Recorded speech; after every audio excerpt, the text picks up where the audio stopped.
And we've got some breaking news coming in now. Intelligence agencies have revealed that Pakistan-based terror groups are planning a major infiltration bid across the line of control before Diwali. In the wake of this alert, there is a heightened sense of alert along the line of control. Defense sources have revealed to India today that along with Pakistan's border action teams, which consists of army commandos and terrorists, around 300 to 400 terrorists from outfits like the Jaish-e-Mohammed and Lashkar-e-Taiba are waiting at launch pads across the line of control. Intelligence inputs have also disclosed that about 20 terror launch pads are active in the Machil, Keran, Tangdar and Gurez sectors of North Kashmir, not very far from where yesterday's infiltration crossfire took place. I want to go across to India Today's Gaurav Sawant tracking this story. Gaurav, major encounter at Machil sector yesterday. India lost 4 brave hearts from the security forces, and now there's an intelligence alert about the possibility of another big major infiltration attempt before Diwali. Shiv, that's the information that terrorists will try to strike big on or around Diwali, and that is why this desperate attempt to infiltrate in the Machil sector, in which these terrorists, while they were battling, the BSF people had spotted them. They were spotted on, the AIOS or anti-infiltration obstacle system. Yes. And while they were being engaged, this encounter happened. They got cover fire from the Pakistan army, in which we lost a young army captain and three jawans in all. But the desperation on the Pakistani side is, before Diwali, a big infiltration attempt, and on or around Diwali, whether in Srinagar, Jammu, Delhi or one of the metropolitan cities, a big terror strike. That is the aim, and thus the desperation. Now, Dilbagh Singh, the Director General of Jammu and Kashmir Police, says that there are about 300 terrorists at launch pads north of Pir Panjal, another 200 south of Pir Panjal. So it remains to be seen whether these terrorists, Shiv, will be targeted at the terror launch pads. And as you well know, India has the capacity and the capabilities.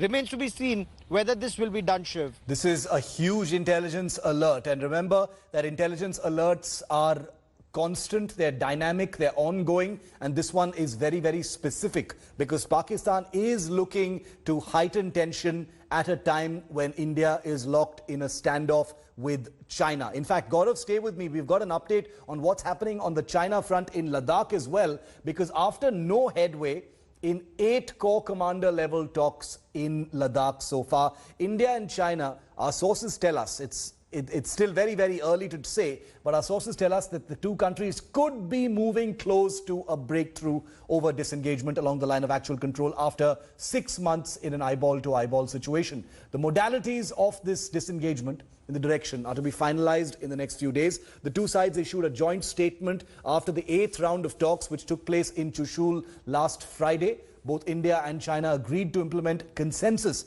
to ensure frontline troops to exercise restraint. The two sides also agreed to maintain dialogue and communication via military and diplomatic channels. They've also agreed to have another meeting very, very soon. Gaurav, 8 rounds of talks, 6 months have elapsed since the standoff began. What are you hearing about, some kind of consensus? Is there any reason to believe that China will be sticking to, these talks in terms of heading towards of some kind of disengagement now? So indications from the Chinese side are that they do want to disengage, but they want India to take the first step because they want some kind of a face saver. India, on the other hand, has emphatically stated, since China came in first, China needs to withdraw first, and not just from finger 4 to finger 8, but at all points of friction go back to April 2020. Now, those modalities about how will this be verified, because India, Shiv, has said an absolute no to thinning out of troops or removing artillery pieces or armored personal carriers or tanks from confrontation points. India is in it for the all or nothing game at this point of time. So India says China needs to withdraw lock, stock and barrel.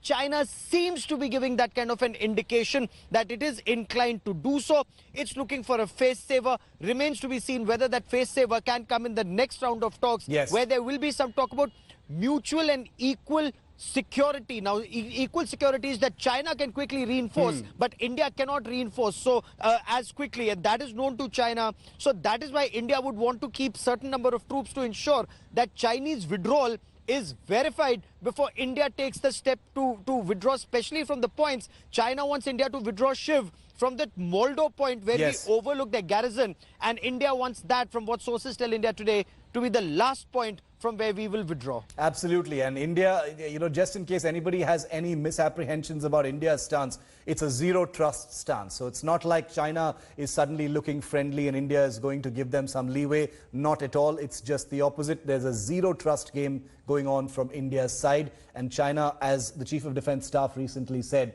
has had unanticipated consequences of underestimating India's level of action and trust going forward. We'll keep a track of that story. Gaurav, thanks very much for joining me on. Hi everyone, Preeti Chaudhary here. Hope you like this video. For latest news and analysis, like and subscribe to the India Today YouTube channel. And don't forget to press the bell icon to stay updated. Thank you for watching.